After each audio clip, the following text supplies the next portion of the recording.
जय श्री कृष्णा। आप सभी का इस वीडियो में स्वागत है। आज की जो वीडियो है वो इस टॉपिक पे बेस्ड है कि 5 ऐसी चीज़ें जो भारतीय विवाह परंपरा में नहीं होनी चाहिए और आज तेजी से जो है वो भारतीय समाज में फैल चुकी है और एकदम जड़ तक फैल चुकी है। तो आज हम इसी पे बात करेंगे। आइए शुरू करते हैं। पहले आप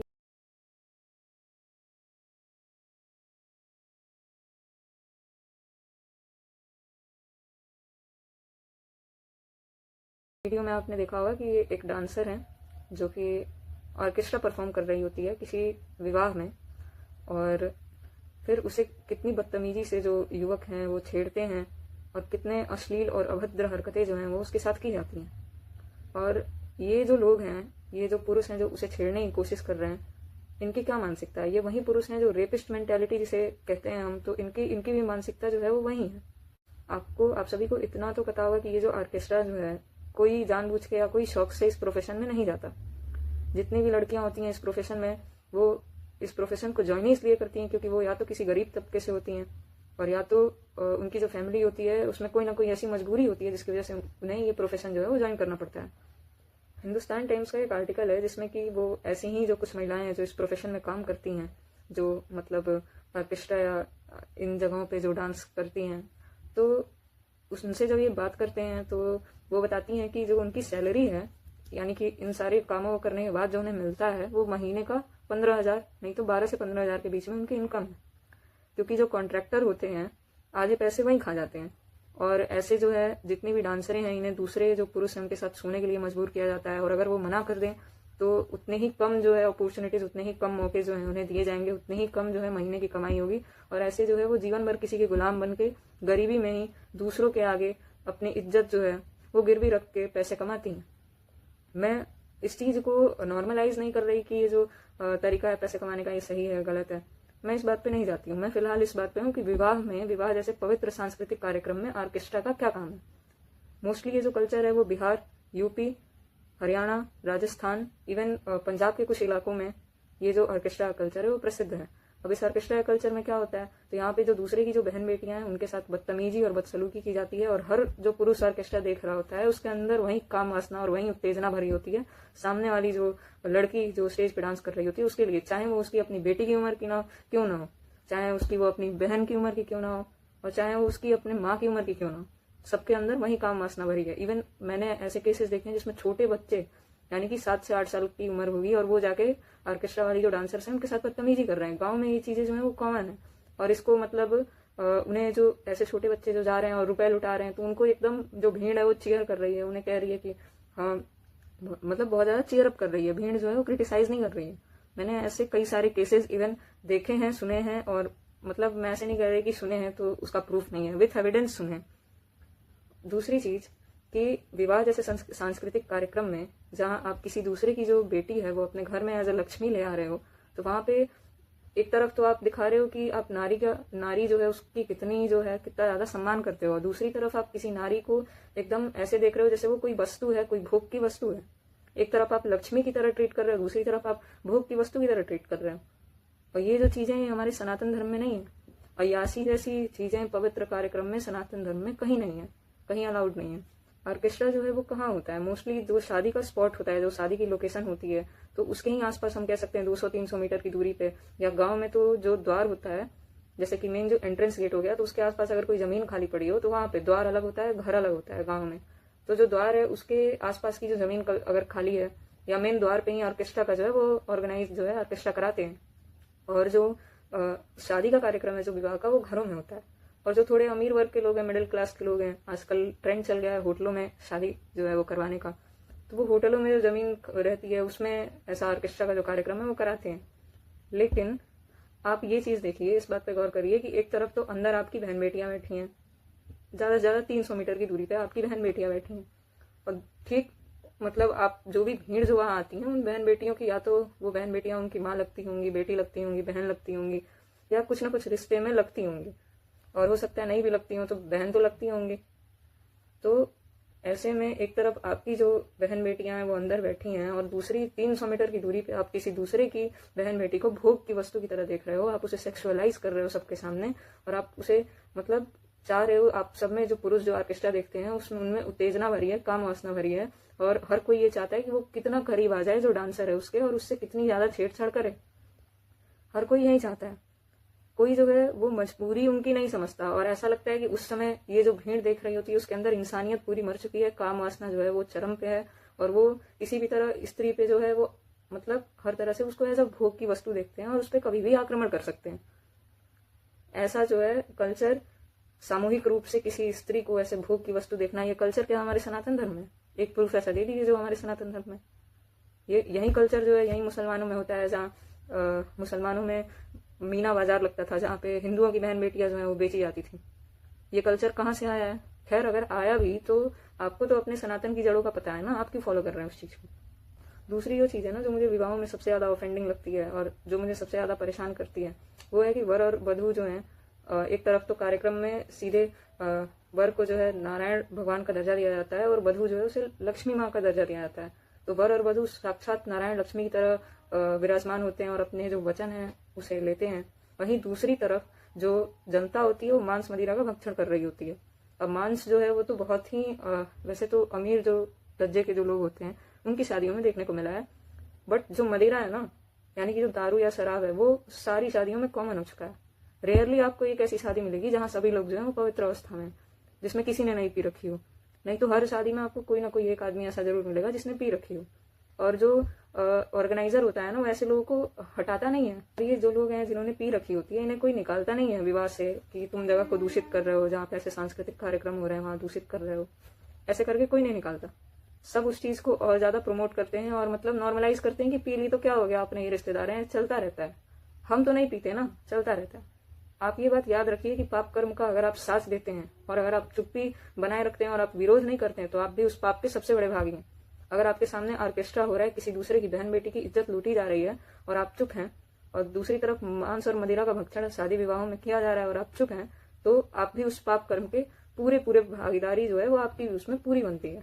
तीसरी चीज जो मुझे सबसे ज्यादा आज के विवाह का जो कल्चर है उसमें ऑफेंडिंग लगती है, तो वो है कि कैमरे का जो कल्चर चल गया है, जैसे कि रील्स बनाना सोशल मीडिया पे विवाह को लेके। जो वर और वधू है वो रस्में निभाने से ज्यादा फोटो खिंचाने में अपना समय जो है वो इन्वेस्ट कर रहे होते हैं। इवन पहले के जमाने की जो शादियां होती थी उसमें 90% समय जो है वो जाता था सांस्कृतिक कार्यक्रम और रीति रिवाजों को पूरा करने में, और जबकि आज की जो शादियां हैं उसमें 90% जो समय है रात के 11, साढ़े 11 बजे तक कोई भी शादी आसपास हो रही हो तो लोग जो है वो नाच रहे होते हैं, मतलब बहुत लाउड म्यूजिक पे और इतने वल्गर गानों पे, अश्लील गानों पे। मतलब आज विवाह पद्धति जो है उसका कंक्लूजन ये हो गया कि कौन कितना ज्यादा अश्लील हो सकता है विवाह में। तो एकदम देर रात तक ये जो अश्लील गानों पे डांस करना और खूब कैमरे कल्चर को जस्टिफाई करना। पंडित जी जब मंत्र पढ़ते हैं तो उन्हें बार बार जो भी आचार्य आते हैं विवाह कराने तो उन्हें बीच बीच में डिस्टर्ब करना, क्यों? क्योंकि कैमरे की पोज नहीं आ रहे, हम ये रस्म निभा रहे हैं तो ये वाला पोज जो है कैमरे में देना है, इसलिए आप थोड़ी देर मंत्र रोक दीजिए। ये कल्चर चल चुका है। पंडित जी या आचार्य जी जो भी हैं वो मंत्र पढ़ रहे होते हैं तो उन्हें बीच में बार बार डिस्टर्ब करना, और ये कर कौन रहे होते हैं? वर वधू कर रहे होते हैं या तो जो फोटोग्राफर है वो कर रहा होता है।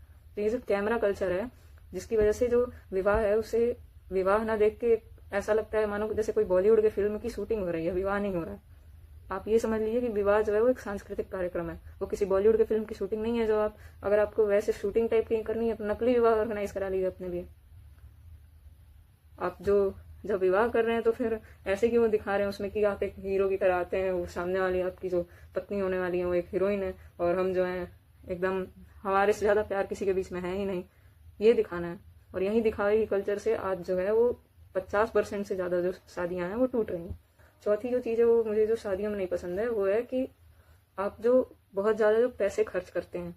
जैसे कि आपने अभी वहाँ राजस्थान में एक बहुत बड़ी शादी हुई, उसमें सबसे ज्यादा जो करोड़ों का बजट था उसका, और सबसे ज्यादा जो पैसे हैं इवन अंबानी की शादी में जो सबसे ज्यादा जो पैसे हैं वो किस पे खर्च किए गए?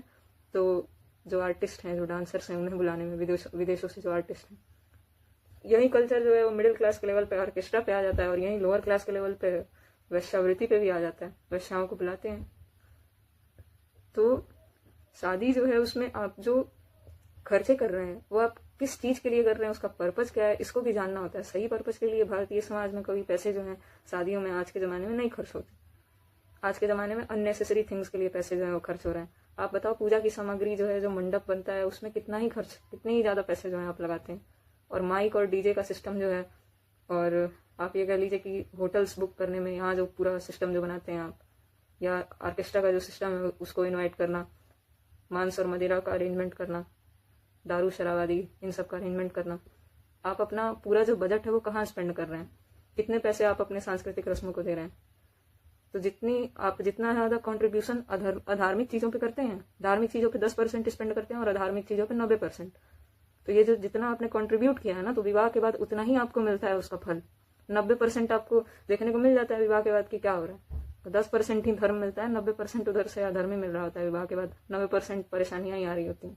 क्यों? क्योंकि जो कार्यक्रम धर्म के लिए होना था उसमें आपने 90% अर्थ जो है वो धर्म को दिया है, तो वहीं लौट के आ रहा होता है विवाह के बाद। और फिर लोग कहते हैं कि नहीं, विवाह कर लिया तो परेशान हो गए।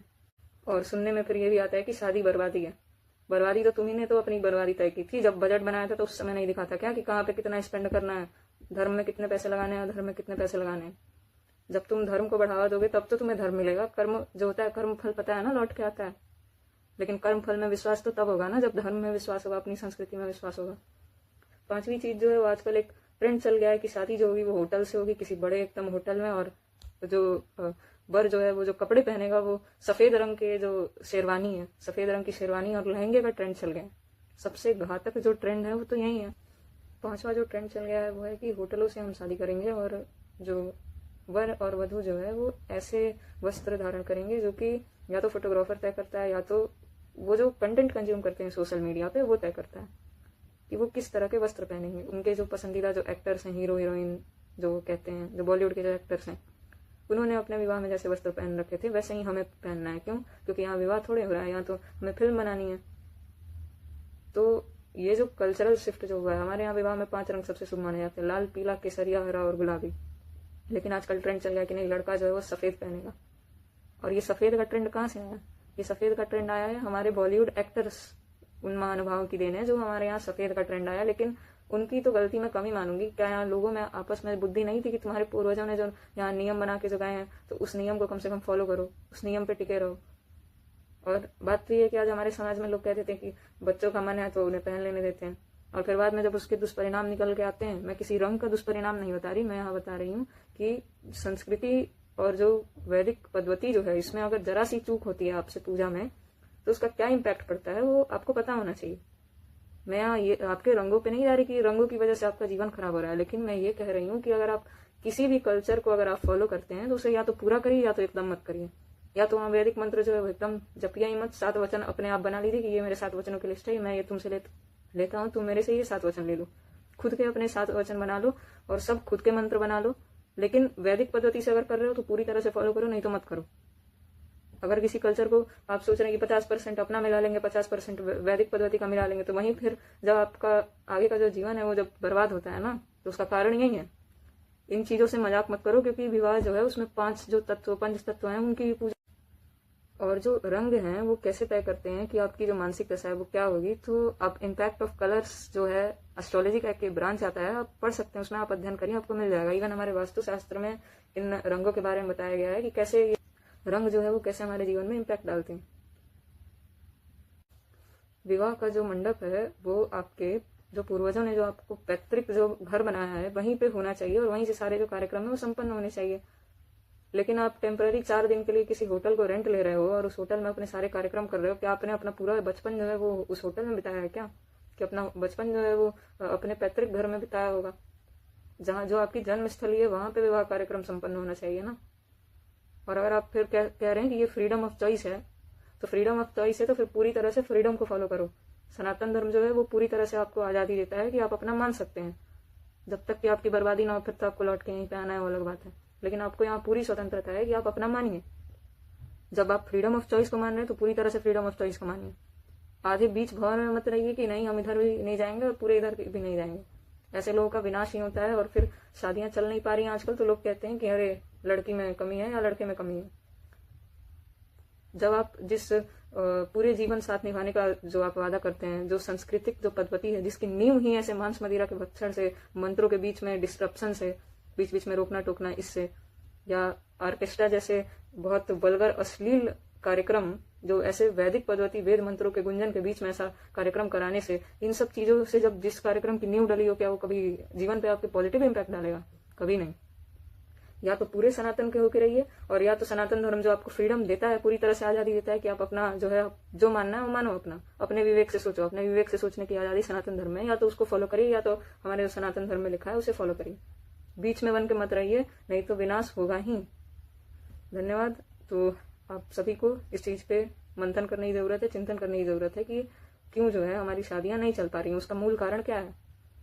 मूल कारण लड़के और लड़की का स्वभाव और चरित्र नहीं है, वो तो पूरे समाज का ही चरित्र बिगड़ रखा है इस समय। तो जब सांस्कृतिक कार्यक्रमों का भी जो नींव है वो ऐसे ही चरित्र से, जब उससे ही आप नींव डालेंगे तो फिर उसका परिणाम जो है दुष्परिणाम ही निकल के आएगा। तो इस विषय पे मुझे उम्मीद है कि आप सभी चिंतन करेंगे और अपने घरों में जो होने वाली जो शादियां हैं उसमें ये चीजें जो हैं उस पर रोक लगाने की कोशिश करेंगे, कोशिश ही कह सकते हैं, और सनातन धर्म और हमारी संस्कृति को बचाएंगे। धन्यवाद। इस चैनल को ज़्यादा से ज़्यादा सब्सक्राइब करिए और इस वीडियो को शेयर अवश्य करें।